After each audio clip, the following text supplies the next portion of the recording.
Hi, my name is Alexandria, aka Zandy, and this is the Ascension and Confidence podcast. And today I'm going to be talking about Dreamgirls. I know the movie is really old, but there are some things. Maybe I'm just on a different side of the internet. I have not heard people talk about Dreamgirls the way I'm about to talk about Dreamgirls. So just walk with me. Let me land, okay? First off, I understand that the movie is about women on the journey, like a career journey, but I really truly think that Dreamgirls is just a story of confidence. The girl who had some, which is Dina, the girl who had none, which is Laurel, and the girl who had it all, which is Effie. Dina is over here so desperate. She is so desperate to be Effie or to be better than a person who she feels as though she done contorted herself into the perfect image of a woman and she's do her just do. You gonna sleep? You gonna sleep with your best friend's man and then get in her face and push her? If you look at how Laurel navigated through that whole movie, she has the if it's good enough for me, it's good enough for thee mindset. This is a woman who settled with being a man's mistress for over a decade. You got the same dress I got? Effie said, yeah. She said, you got the same wig I got? Effie said, yeah. Laurel said, then shut up. So Laurel is trying to project onto Effie that she should just be mediocre like her. From the very start of the movie, you can see those personalities playing stage. They're right there. From these words. In the beginning of the movie, you see them showing up and you hear Dina say, I had to wait for my mom to fall asleep. You know, she don't let me be out these hours and blah, blah, blah. And the man said, whatever, y'all gotta go on. Now y'all gotta go on last. As they're waiting, Effie shows up. Dina sees a different group and the group has on wigs. Laurel, the girl who had none, says, we never gonna win if we don't get us some da-da-da-da, whatever she say about the wigs. And Dina says, no, we need a look. No, we need a look. What's wrong with the way you look, Dina? What's wrong with the way you look, Laurel? Notice who didn't have a problem with that. Notice who didn't want to go along with the whole, all she said was, real or fake, store-bought hair ain't natural. And I'm gonna go on and say this, the only person who was truly confident in that entire movie was Effie. And her confidence was being farmed by everyone. Dina thought, I'm going to take what they have and I'm gonna remix it. Remember that. She gonna take what they have and she gonna remix it and make it better by turning it around. Have you ever met someone who wanted to be you, but better, and convinced themselves that if they turned your personality around, that somehow now they've made you better, even though they're trying to wear your skin? After they lost, Laurel says, well, does that mean we're not gonna be famous? Effie says, well, not tonight. Dina says, what's the point? She was ready to give up right then. What's the point? The movie is called Dreamgirls because we're your dream girls. Boys will make you happy. There is a scene where Dina and Effie are sitting, they're not sitting at a piano. It is when Jimmy and Laurel are sitting at a piano and Dina and Effie are sitting at a table. And Effie calls over Curtis and she's just like, no, Effie and Dina were having a conversation about the type of boys they like. And Dina says that she plays shy because boys seem to like it. Effie, she shouldn't did this now. She was wrong for this. She calls over Curtis and she says, do you like your watered down, whatever, girls like this, or do you prefer yourself a real woman? Pause. I don't know why you would compare yourself to your friend in that way, as she's fake and you're real. If you are doing stuff like that to people you call a friend, I would ask you to examine your friendship. Okay? That's strange. So when she says that, Curtis says, I was raised, I think he said something about him being brought up with all women and they are just as real as you. Effie looks at Dina and if you catch it, look at how Dina looked at her. She should have knew from right then she was going to take her man. She should have knew right then she was going to take her man. As you keep on watching the movie, you see these themes of Curtis propping himself up on the back of Effie's confidence. Everyone used Effie's confidence, Effie's power, Effie's voice. They used her to get to the front. And as soon as they got to the front, they thought, okay, we can get rid of her now. That is what happens when you're a confident person and you find yourself surrounded by people who say stuff like, I just really love to talk to you. I just love the way you make me feel. I just love your perspective on things. But you notice they don't invite you nowhere. They want your input. They want your suggestion. They want to see your perspective. But you notice when they use it, they don't give you no credit. They will speak highly of people who have similar characteristics as you. They'll say, this person's amazing. The way they edit this video, the way they do this, the way they dress, the way they... And you do that too. They will even copy you, but then make it seem like that was a completely original thought. And it is because while people will admire an Effie, for the same reason they admire her, they will resent her. Because they know for a fact they do not possess what she possesses. Everything else is a byproduct of her confidence. But at the end of the day, Curtis was not able to sustain his entire persona ethically. He did not have the confidence to do so. He didn't have the capital to do so. So he did things that were illegal. He did things that were corrupt, immoral. He double-crossed everyone he knew that he didn't even earn off of his own merit. Effie did that. What is so sad is Effie may have been a diva, right? She never tried to make anybody be anything else. I don't recall Effie ever asking anybody in that movie to shrink themselves, but everybody wanted that from her. If Effie had been smaller, they never would have been that big. But everybody kept asking Effie to shrink herself, to humble herself. And when it came time for them to be famous, when it came time for everyone to have to come to, because this is what happens too. When you remove yourself from a situation where you are being farmed for all that you are, it can be your creativity. Some people are like natural marketers. Some people are just naturally, they just have a way they talk to people, draw people in, and other people keep thinking that there's a way for you to say that, or you can teach them how to be that, but that's a je ne sais quoi. You cannot teach that. You gotta have that. You gotta have that. You gotta have your own. You can't, that's the problem. People who be trying to farm from your confidence, from your center, they think that if they stay around you long enough, that if they push you down enough, if they make you feel bad enough about yourself, that somehow it would be suppressed. And now they can go off, they call it destiny swapping. That's what people calling it these days. But the thing is, if that's how you see things, all things will come to an end, because you have to see yourself as an infinite source. And a person who is farming their confidence from someone else has already identified a source that is outside of themselves. So whatever it is you're getting, you will not keep. And you will always have to come back for another hit, pun intended.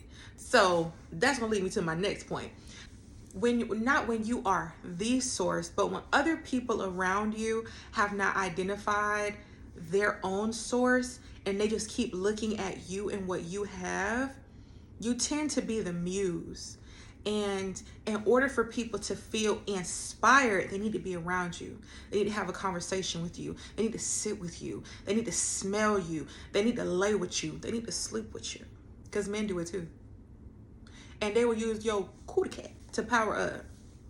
That's exactly what Curtis was doing to Effie in the beginning, farming her through her cootie cat. He got as close as he could to source so he could control her, so he could have the most impactful position on her to manipulate her, to exploit her. And he used his proximity to her heart to do it.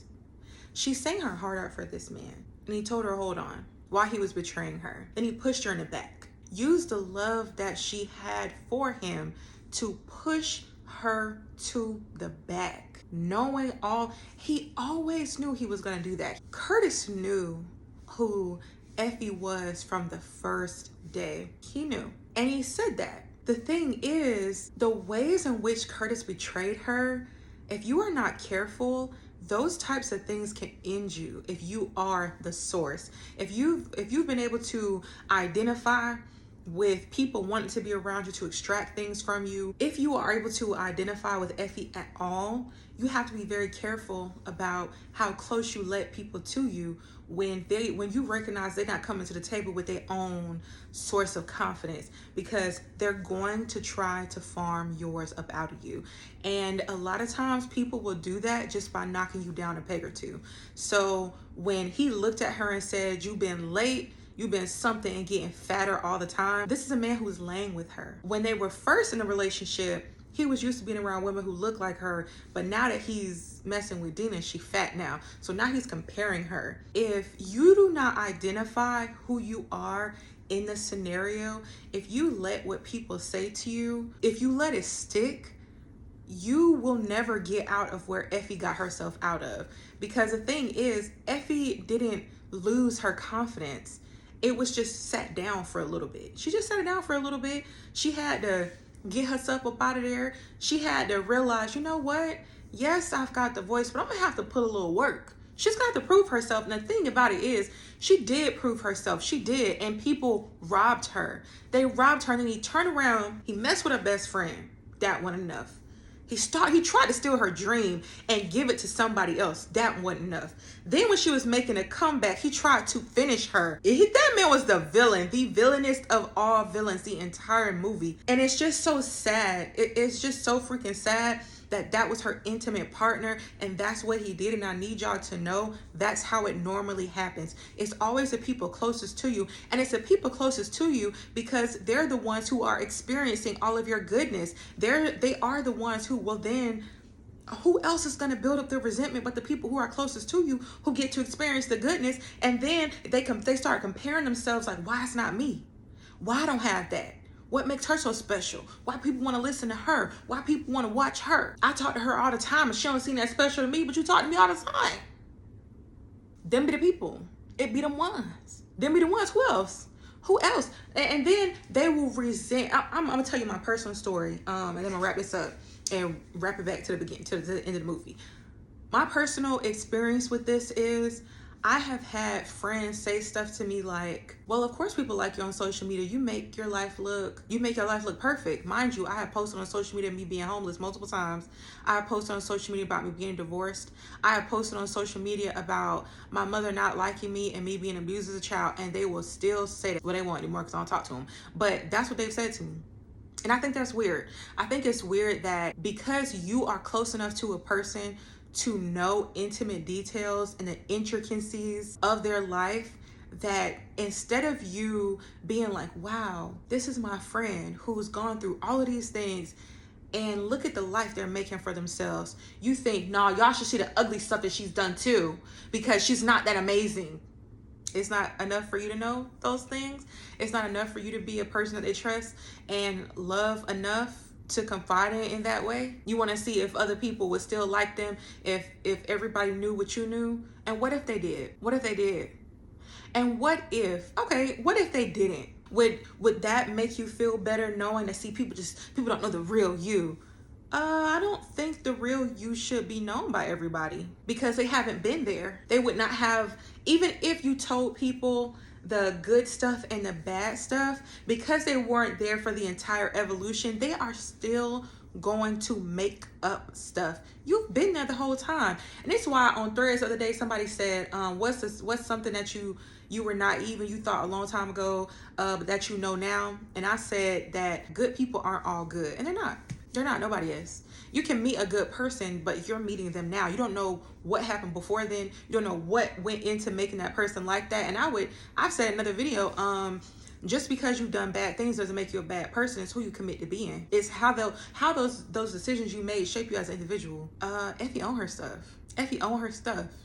She said, all my life I've been a fool who thought I could do it all alone. But how many good friends have I already lost? And how many sleepless nights have I known?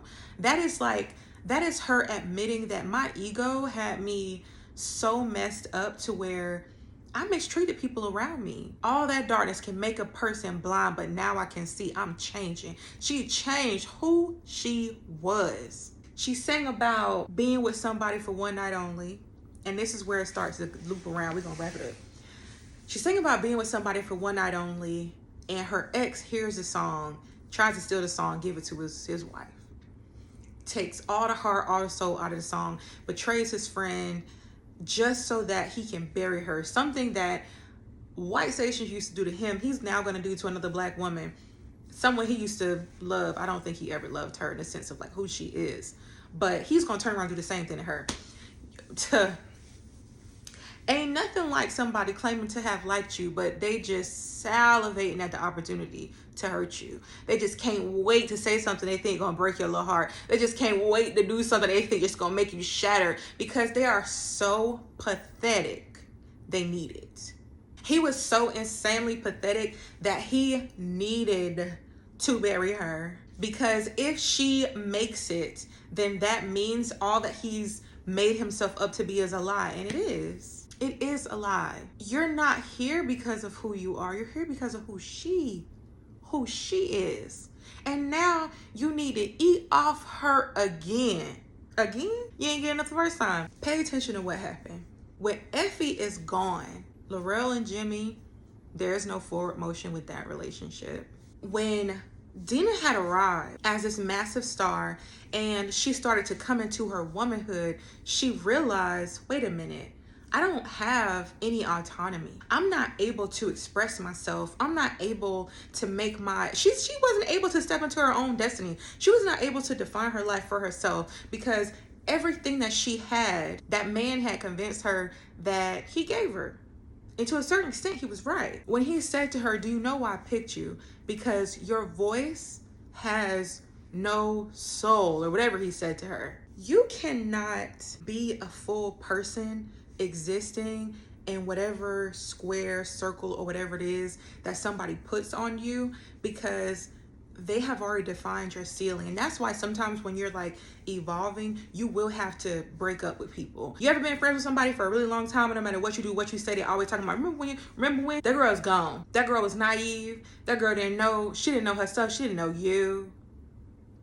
And now she knows. And the beautiful thing is, when Dina's saying, listen, she started to know. And Dina, she has put herself in a box, a Barbie box, in a perfect little pretty prison of a mansion home. Cece has got himself locked to a 360 deal. He can't write nothing that he want to write. And he can only do what Curtis tell him to do. And Curtis is walking around here like a tyrant. Stealing from people, double-crossing people, putting people on a shelf, just doing people all kind of dirty, right? Now, his character, his slick and sly ways, they were always there. If you've noticed people's character, there was some character development, but all it was them just pretty much doubling down, or the money exposing exactly who they were the entire time. Laurel was always content with being second. That's why she stayed second the entire movie. Cece's girl, she was an opportunist, and she did what opportunists do. She remained a plug. I don't even know what that lady's name was. Don't be her. Okay, don't be her. Make sure people know your name, because I still don't know what the hell her name is. I'd be like Cece's wife. I don't know what her name was. I can't think. So when the movie comes to a head and Dina finds out that Curtis stole Effie's song, and she can't believe it after she sings Listen. And when Dina said Effie did it, so can I, bingo. The person who she truly admired, the person who she looked up to, the person who initially inspired her to be confident, Effie did it, and so can I. Because Effie could pick herself up. Dina had more of a leg up because she's had more visibility. And even in all of her visibility, the person who made her feel like she could turn her entire life around was still the woman who she had more than. Baby, you better know who you are. You better find out quick. You better find out quick, because as soon as you step in the room, everybody else know. Did you notice that when everybody made it right with Effie and they apologized to her, their confidence was restored? And I'm gonna say this, if you are one of the people who you are stealing from somebody, your life has produced enough experiences. There is a wealth of knowledge in the experiences of your life that you can make withdrawals from. If you hone in on your perspective, if you hone in and sit with what you've gone through, what you've seen, what you've navigated, what you've overcome. That is where, if you want to be a creative person, that's where you can pull from. And if you feel as though your life was very easy, pull from that. But if you're so busy looking over here at what this person's doing, what this person got going on, you miss all the opportunity to tell people your story. Because you're thinking this person's story is so much better. You're the reason their story is so much better because you're buying it. Like, that's what that is. Focus on yourself. Think about your own life. Think about what you've done, who you're becoming. Talk about that. And if you struggle with your own voice, if you struggle with, oh, I just feel like people don't want to listen to me, that is because you do not allow yourself the space to speak. I have not always been this person who was able to speak so fluently, to bring my thoughts into words in such a cohesive way, in a way that actually is engaging. That only started when I stopped telling myself, oh, that's a stupid thought. No, nobody want to hear that. That only happened when I stopped saying, no, nobody want to listen to me. I want to listen to me. I do. I watch my videos and I'll be like, yeah, I forget it's me. And a lot of times, if I'm feeling down or if I'm feeling lost or if I'm feeling stuck, I can literally watch my own videos and I will inspire myself to get up and go get it, to do the thing. You need to do that for yourself. You need to be that for yourself. So you don't have to be out here trying to steal what somebody else got going on, copying off of what somebody else got going on. If the only time you can ever come up with anything is if you're trying to turn somebody else's wig around, yours has already been snatched. It's weird. It's weird, and it's just a waste of so many other things that the world could offer us because everybody trying to farm from one person. Do you know how many that everybody who was on that stage when she was about to sing and I am telling you, when she was about to sing I'm not gonna, and you, everybody who was there was farming from her, and they just wanted to discard her because they felt like we done got where we need to go. We don't need you no more. But none of them could sustain the position that her confidence put them in without her. They were running out. They needed her. And when the end of the movie came, in order for everybody to, when CeCe wrote that other song for her, it is because he had to come back. He had to come back to source. When Dina was finally able to be confident and stand on her own 2 feet, she had to come back to source. And Curtis just ended up lost because he didn't want to come back to source. He didn't want to kiss the ring. He didn't want to kiss the ring. He thought it was him. And I'm not saying that if you have identified yourself to be the source, you got to move like that, because even Effie had to check herself and her ego in order to be in a position to have a community of people who wanted to be around her. She also had to learn boundaries. Notice she cut everybody off who did her wrong. She had to learn boundaries. She had to put people, like, not put people in their place, but leave them in a place where they had her messed up at. You're going to have to do that too. And you're going to have to learn, okay, well, what is it that I'm afraid to confront that is keeping me from being who I need to be, so that people don't just keep taking stuff from me? Why you not advocating for yourself? Why you not calling them people out? Why you not telling them, oh, so you gonna bite? I wouldn't want to live my life having to do something after somebody else did it and trying to pawn it off like it's my idea. That don't move nothing for me. That don't move no needles for me. It actually makes me feel gross. I actually started wanting to feel like I had to throw up a little bit, because what do you mean? What do you mean? What do you mean that I'm only hot as you make me? What do you mean because I'm copying off of you, I can only move when you move? Oh no, I don't like that. I could sit in a room and stare at a wall, and if I stare at that wall long enough, I'd be like, boom, got an idea. I love that. And if you know that you're like that, protect that. And this what I'm gonna say. If you know that you are a source in which people around you are just farming from, and I remember I had a friend. It didn't matter what I told her. Every idea I told her I had for myself, the girl ran off and did it. And when I said to her, hey, every time I tell you what I'm about to do, because I don't have the money to do the thing right now, you run off and you do it, you're literally stealing my ideas. This girl tried to tell me you don't own thought. I own mine. That's why you do not tell people what you got going on. I stopped telling her stuff. And stuff got weird between us. Because the only reason she was willing to be in community with me is as long as there was something I was providing her. And you got to be careful of people who see you as someone who has to give them something. Like, Women will say, oh, I want to show up to the relationship and just exist, but then they won't want to be friends with someone who they can just exist with. Kind of strange. And I think that you deserve partnerships and relationships and friendships and dynamics that don't require you to offer yourself up on a platter to be torn apart for the consumption of other people. I think Effie, and at the end when Effie was her friend again, I think Effie should have said, Dina, I appreciate the gesture, but me and you could never be friends again. Because anybody who could go behind your back and be with your man, that is a type of slurping up that you just don't want around you. That's a weird person. To actually go through with being with someone who you were intimate with. Women do that when they are trying to figure out what makes you so special. They will think that it's the man, and it's you. It's you. It's you giving him the courage, the confidence. He's getting that from you. You're dressing that man. And how do I know? Because every man I've ever dated. No, when a man, before me, the man phone was dry. And I've seen it because I went through the phone. Man phone dry, everybody ducking the man. Don't nobody want to date the man. Ain't nobody really studying man. As soon as I get with the nigga, here come all the hoes. Ain't nothing like a beautiful woman who other women admire, but they don't want to say that they admire the woman to remind them like, wait, what's so special about him if she want him? I want you to think to yourself, that statement alone tells you who you really think is special. I'm going to shut it up right there. If you thought that my breakdown of Dream Girls was good, please leave a comment, like, and subscribe to this channel. Thank you so much. Bye.